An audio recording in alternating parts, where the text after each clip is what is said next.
Dua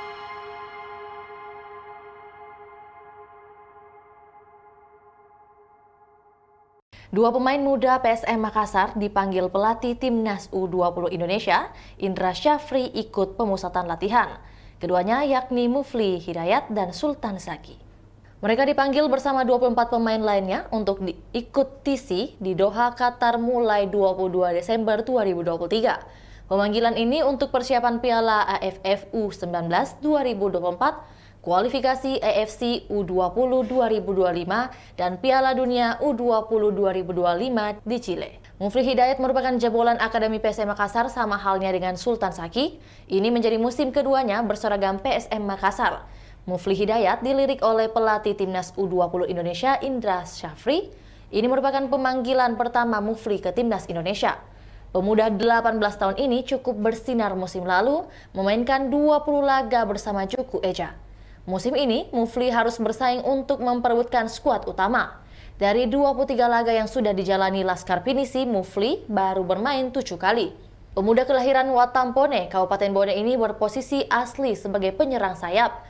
Namun di bawah asuhan Bernardo Tavares, Mufli lebih banyak bermain sebagai back, atau posisi yang sama ditempati Yakob atau Yance Sayuri. Kemudian Sultan Zaki yang bersinar bersama Timnas U17 di Piala Dunia U17 Indonesia. Zaki belum pernah diturunkan bersama pasukan Ramang. Pemuda 17 tahun ini lebih banyak menghabiskan waktu bersama Timnas Indonesia. Namun Zaki yang bersinar bersama Timnas U17 dilirik juga juru taktik Timnas U20.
Itulah tadi berita hot news kita pada hari ini. Saksikan berita hot news lainnya hanya di kanal YouTube dan Facebook Tribun Timur. Download Tribun X sekarang. Menghadirkan lokal menjadi Indonesia.